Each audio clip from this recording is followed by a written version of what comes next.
দুর্বল। আমরা যখন জন্মেছিলাম দুর্বল। আমার ছোট্ট একটা মেয়ে আছে, আমি অবাক হয়ে থাকি যে আমিও তাইলে ছোটবেলায় এরকম ছিলাম, না খাওয়ালে খেতে পারে না, পেশাব পায়খানা করে, ঘর নষ্ট করে, বমি করে, দাঁড়াতে পারে না, শুইতে পারে না, লালা পড়তে থাকে, ক্লিন করতে হয়, সব সময় তাকে আল্লাহর আদেশে দেহে ঢুকে আল্লাহর আদেশে বের হয়ে যায়, ঠিক কিনা? এই যে ছোট্ট বাচ্চাটার দেহের ভিতরে যে রুহু ঢুকলো, কে দিল? 120 দিনের আগে মানব শিশুর দেহের ভিতরে কিন্তু রুহের ফুৎকার হয় না। সহিহ বুখারীর বর্ণনা 40 40 40 340 কত কথা বলেন? প্রথম 40 থাকে নুতফা, তারপরের 40 হয় আলাকা, তারপরের 40 হয় মুদগা, sperm drop, blood clot and then the little flesh. ছোট্ট নাপাক পানি ছিলাম, শুক্রাণু ছিলাম আমরা। কে ছিলাম? শুক্র ছিলাম না, শুক্রাণু, শুক্রের অণু। এক ফোঁটা শুক্রের মধ্যে 20 কোটি অণু থাকে, ওই 20 কোটির একটা ছিলাম আমি আর আপনি। সুবহানাল্লাহ, বাড়িতে গিয়ে বললেন। ডিম্ব আমরা ছিলাম না, আমরা ছিলাম ডিম্বাণু। ডিম্বের এই ডিম্বাণু আর শুক্রাণু দুইটা মিলে আল্লাহ আমাদেরকে বানায় ফেললেন জাইগট, সেখান থেকে এমব্রয়ো, তারপরে আস্তে আস্তে ইনিশিয়াল স্টেজগুলো শেষে একটার পর একটা স্টেজ পার করে তিনি আমাদেরকে বানালেন আলাকা, সেখান থেকে মুদগা।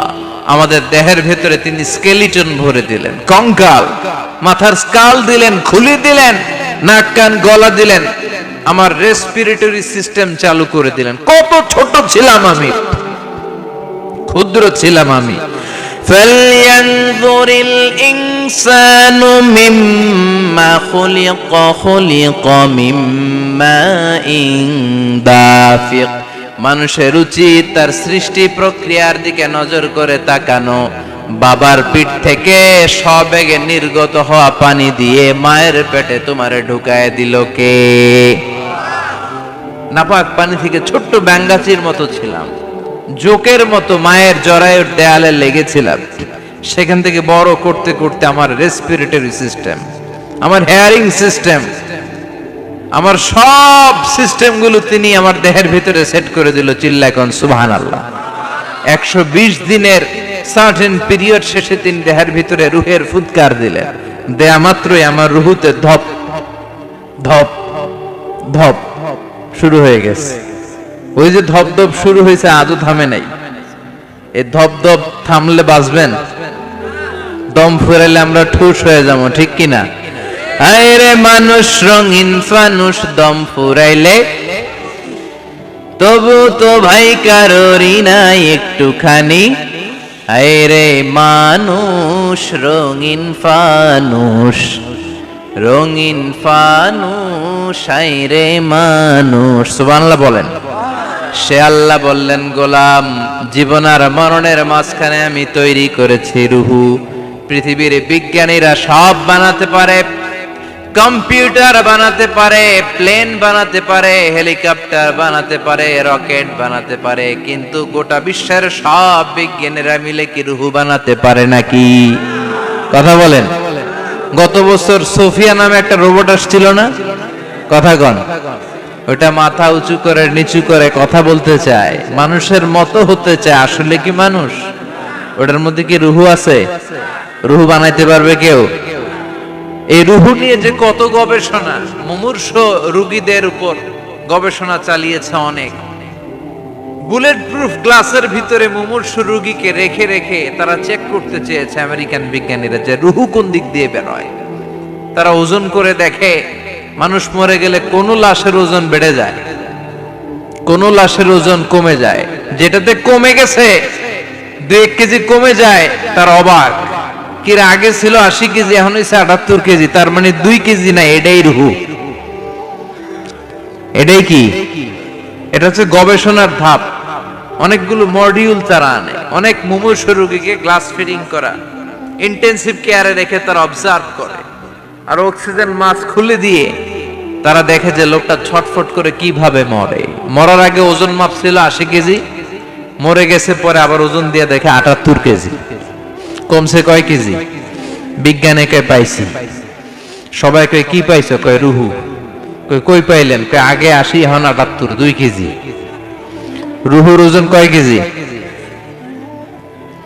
তো বিজ্ঞানীদের সিস্টেম হচ্ছে যে কোনো একটা বিষয়ের উপর গবেষণা চালালে তারা পূর্ণাঙ্গ ডিসিশনে পৌঁছতে পারে না। They couldn't jump to the final conclusion just on one module, based on one module, they can't do it. তাদের অনেকগুলো মডিউল আনতে হয়। তারা আবার নমুনা আনলো আরেকটা, মুমূর্ষ রোগী, অক্সিজেন চেম্বার লাগানো, মাস্ক লাগানো, এটা খুলে ফেললে মরে যাবে। বুলেট প্রুফ করা গ্লাসের ভিতরে ঢুকিয়ে এটার ওজন মাপ, এটার ওজন 60 কেজি। এবার মাস্ক খোল, মাস্ক খুলছে ছটফট ছটফট করে, এটা শেষ। এবার মাপ দেখ, এবার মাইপা দেখা গেছে 63 কেজি। কয় কেজি বাড়ছে? এক একটার এক এক সিস্টেম হইতেছে, কোনোটা কমে, কোনোটা বাড়ে, কোনোটা কিচ্ছু হয় না। সবাই কয় তাইলে আপনি রুহু পাইলেন কই? আগেরটা কম ছিল, মনে করছিলেন 2 কেজি কমছে, ওইটাই রুহু, এখন 3 কেজি বাইরে গেছে, মিলাইবেন কি দিয়া? কথা কন। আল্লাহ ডেকে বলে, গোলাম কিয়ামত পর্যন্ত একটার পর একটা মুমূর্ষ রোগীকে বুলেট প্রুফ গ্লাসের ভেতরে ঢুকাতে পারবি, গবেষণা করতে পারবি, মাগার রুহু খুঁজে পাবি না। চিল্লায় বলেন ঠিক কিনা? কারণ এই রুহুর মালিক কে? সে আল্লাহ বললেন, আল্লাযী খালাকাল মাউতা ওয়াল হায়াতা লিয়াবলুয়াকুম আইয়ুকুম আহসানু আমালা। জীবন আর মৃত্যু বানালাম তোমাদেরকে পরীক্ষা করার জন্য। পরীক্ষা আছে না নাই? গোটা দুনিয়াটাই পরীক্ষা। আল্লাহ যারে পছন্দ করে বেশি তার পরীক্ষাও। আসাদুন নাসি বালাআন আল আম্বিয়া। এই পৃথিবীতে আল্লাহ সবচেয়ে বেশি বালা মুসিবত দিয়ে পরীক্ষা করেছেন নবীদের। কারণ নবীরা আল্লাহর কাছে কম প্রিয় না বেশি প্রিয়? যেহেতু প্রিয় বেশি, পরীক্ষাও। এজন্য মুমিনের উপর যদি পরীক্ষা আসে, মুমিনের উপর যদি অত্যাচার আসে, মুমিনের উপর যদি ধৈর্যের পরীক্ষা আসে, জেল জরিমানা আসে, মুমিন ওইটারে ভয় পায় না। মুমিন ভয় পায় একজনকে। চিল্লায় বলেন তিনি কে? কারণ আল্লাহর ঘোষণা, ওয়ালা তাহিনু ওয়ালা তাহজানু। ঘোষণাটা কার? ভয় নাই, তোদের চিন্তা নাই। আনতুমুল আ'লাউনা ইন কুনতুম মুমিনিন। তোমরাই বিজয়ী হবা যদি মুমিন হও, যদি মুমিন হও। এজন্য ধৈর্যের পরীক্ষা দিতে হবে, আল্লাহর উপর তাওয়াক্কুল করতে হবে, অত্যাচার আর জুলুম আল্লাহর নামে সহ্য করে যেতে হবে। চিল্লায় বলেন ঠিক কিনা? কারণ মুসলিমের সাথে আল্লাহ থাকে। মুসলিমের বদদুয়াকে বিশ্বনবী ভয় করতে বলেছেন। কারণ মুসলিমের বদদুয়ার মাঝে আর আল্লাহর মাঝে পর্দা থাকে। যারা দুনিয়ার বুকে জুলুম করে তাদেরকে ক্ষমতার মসনদ থেকে নামিয়ে দেয় কে? আর যারা মজলুম হয়, যাদের রক্ত দিয়ে জমিন ভেজে, তাদেরকে জমিনের ক্ষমতা দিয়ে দেয় কে? আর যারা রক্ত ঝরায়, ইতিহাস বলে তারা শেষ পর্যন্ত প্রাণ আর জান নিয়ে পালাবার জায়গাটা পায় না। চিল্লায় বলেন ঠিক কিনা? এজন্য মুমিন খুব ভালো করে জানে, রাত্রি যত গভীর হয়, সুবহে সাদিকের সময় কাছে আসতে থাকে। গর্ভবতী নারীর পেটের জ্বালা যন্ত্রণা, ব্যথার পেইন যত বাড়ে, নতুন মেহমান আগমনের সময় কাছে আসতে থাকে। তেমনি ইসলামের পক্ষের শক্তির উপর যদি অত্যাচার, অনাচার, স্টিম রোলার বেড়ে যায়, এটা প্রমাণ করে ইসলামের বিজয়ের সময় কাছে আসতে শুরু করেছে। চিল্লায় বলো ঠিক কিনা? এজন্য রাব্বুল আলামিন ডেকে বলেন, গোলাম লিয়াবলুয়াকুম আইয়ুকুম আহসানু আমালা। কে ভালো আমল করো, কে খারাপ আমল করো, এজন্য আমি জীবন মরণ তৈরি করেছি। চিল্লায় কোন ঠিক কিনা? এরপর আল্লাহ বললেন, ওয়ালাকাদ যায়্যানাস সামাআদ দুনিয়া বিমাসাবিহা ওয়া জাআলনাহা উরুজুমান লিশ-শায়াতিন। সুবহানাল্লাহ বলেন। ওয়ালাকাদ যায়্যানাস সামাআদ দুনিয়া। মাইকম্যান কোথায়? সাউন্ডটা বাড়াও। এত দুর্বল কেন তোমার সাউন্ড? মনে হচ্ছে আমি মাইক ছাড়া কথা বলছি। সাউন্ডটাকে স্ট্রং করো। ওয়ালাকাদ যায়্যানা সামাআদ দুনিয়া, I have beautified the closer sky with candles, with light and stars. আল্লাহ বললেন আমি দুনিয়ার আকাশকে তারা দিয়ে সুশোভিত করেছি।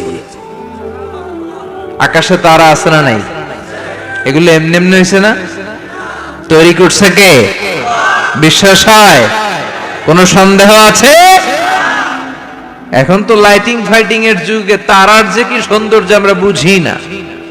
আমরা যখন ছোটবেলা গ্রামে যেতাম, রাতের বেলা তারার মেলা, কি সুন্দর, একটার চেয়ে একটা সুন্দর। শুকতারা, ধ্রুব তারা, সপ্তর্ষি মণ্ডল, 7টা তারার একটা চেইন আছে, চেনেন এগুলো? কি সুন্দর তারা! এগুলো তৈরি করে রেখেছে কে? প্রথম আকাশের মহাশূন্যকে আল্লাহ এই তারকা দিয়ে বিউটিফাই করেছেন। It's a candle. আল্লাহ সাজিয়ে রেখেছেন। আমরা খালি চোখে যেটা দেখি এটা কিন্তু আকাশ না, এটা প্রথম আকাশ নয়। প্রথম আকাশ যে কত দূরে আমেরিকার নাসার বিজ্ঞানীরাও জানে না। খালি চোখে আমরা যা দেখি এটা প্রথম আকাশের মহাশূন্য। এর অনেক অনেক অনেক উপরে প্রথম আকাশ, এরপরে দ্বিতীয় আকাশের মহাশূন্যের স্তর শুরু, এরপরে দ্বিতীয় আকাশ, তারপরে তৃতীয় আকাশের মহাশূন্যের স্তর শুরু, তারপরে তৃতীয় আকাশ। একটার চেয়ে আরেকটা বড়। প্রথম আকাশের চেয়ে দ্বিতীয় আকাশ কত বড় বলি, আপনার হাতের আংটিটা যদি সাহারা মরুভূমিতে আপনি ছুঁড়ে ফেলে দেন, পুরো মরুভূমির তুলনায় আংটি যত ছোট, আল্লাহর দ্বিতীয় আসমানের তুলনায় আল্লাহর প্রথম আসমানটা ঠিক তত ছোট। একটার চেয়ে একটা বড়, একটার চেয়ে একটা বড়। সূর্য দেখে আমরা অবাক হয়ে যাই। 9,30,00,000 মাইল দূরে, এই পৃথিবীর চেয়ে 13 লক্ষ গুণ বড়। এটার সানশাইন, আলো আসতে পৃথিবীতে 8 মিনিট 18 সেকেন্ড লেগে যায়। আমরা মনে করছি সূর্যই বড়। আমরা বসে আছি মাইথার দিয়াতে, তাই না? এই জায়গাটার নাম কি? মাইথার দিয়া। কি খালি এতটুকু প্যান্ডেলের সমান?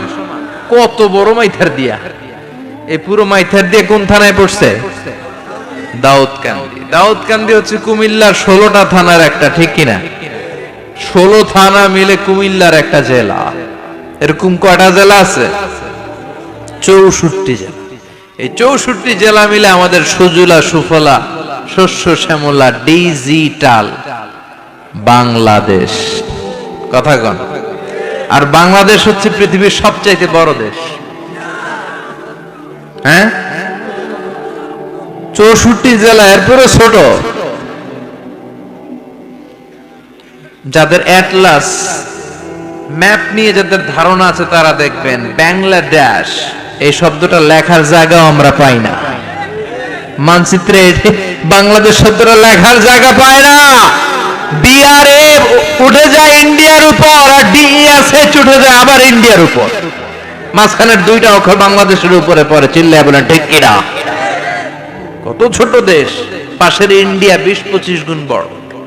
ইউরোপ আমেরিকার অনেক দেশ আছে, আমেরিকায় বাংলাদেশের চেয়ে শতগুণ বড়। কানাডা কয়েকশো গুণ বড়, রাশিয়া কয়েকশো গুণ বড়। এরকম প্রায় 200 দেশ নিয়ে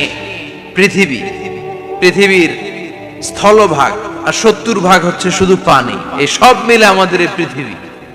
আর এত বড় পৃথিবীর চেয়েও নাকি সূর্য 13 লক্ষ গুণ বড়। তার মানে সূর্যই বড় না, সূর্যের চেয়ে অনেক বড় তারা আছে। সূর্যের পরে পৃথিবীর সবচেয়ে কাছের যে তারা বা স্টার, ওটার নাম হচ্ছে প্রক্সিমা সেন্ট্রাই। নাম কি? প্রক্সিমা সেন্ট্রাই। এরপরে আলফা সেন্ট্রাই এ, আলফা সেন্ট্রাই বি, ইটা ক্যারিনা, বেটেলজিউস, এরকম একটার পর একটা তারা। যেই সূর্য পৃথিবীর চেয়ে 13 লক্ষ গুণ বড়, বেটেলজিউস নামে একটা তারা আছে, ওটা সূর্যের চেয়ে 33 কোটি গুণ বড়। তার মানে কি বেটেলজিউসই সবচেয়ে বড় না? ছোট্ট একটা তারা। এই বেটেলজিউসরে খেয়ে ফেলাইতে পারে এরকম 1000 কোটি গুণ বড় সাইজের তারা আছে না নাই? এরকম কয়েক বিলিয়ন তারা নিয়ে আমাদের গ্যালাক্সি গঠিত।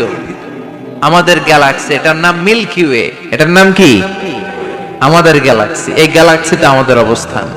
এরকম কত হাজার কোটি গ্যালাক্সি আছে আমেরিকার নাসার বিজ্ঞানীরাও জানে না। আমাদের গ্যালাক্সির সবচেয়ে কাছের যে গ্যালাক্সি, ওই গ্যালাক্সিটার নাম হচ্ছে অ্যান্ড্রোমেডা। কি নাম? অ্যান্ড্রোমেডা। আমাদের গ্যালাক্সি থেকে কেউ যদি কাছের গ্যালাক্সি অ্যান্ড্রোমেডাতে যেতে চায়, তার 2.5 মিলিয়ন লাইট ইয়ার্স সময় লেগে যাবে। কথাটা কঠিন হয়ে গেছে, আমি ভেঙ্গে বলি, তারপরে সুবহানাল্লাহ কইবেন। আমাদের গ্যালাক্সির নাম মিল্কি ওয়ে। মিল্কি ওয়ে থেকে যদি কেউ অ্যান্ড্রোমেডাতে যেতে যায়, কত সময় লাগবে? 2.5 মিলিয়ন লাইট ইয়ার।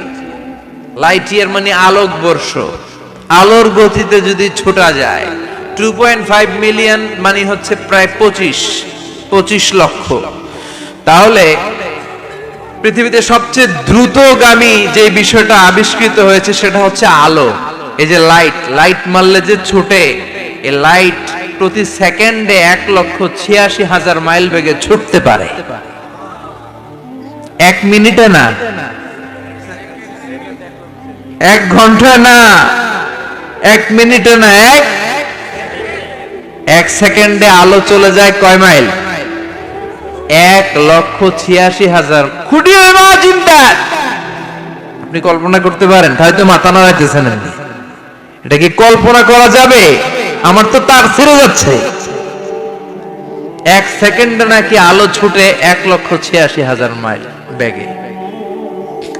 1 সেকেন্ড শব্দ কইতে তো 2 সেকেন্ড লাগে। কথা কোন? এর মধ্যে আলো চলে গেছে 1,86,000 মাইল।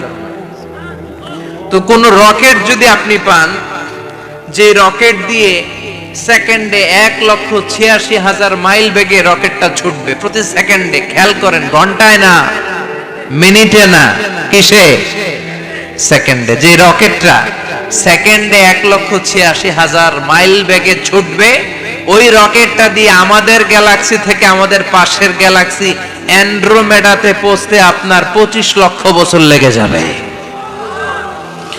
সুবহানাল্লাহ বাড়িতে গিয়ে বললেন। এরকম বিশাল বিশাল তারা দিয়ে আমাদের আকাশটারে বিউটিফাই করেছে কে?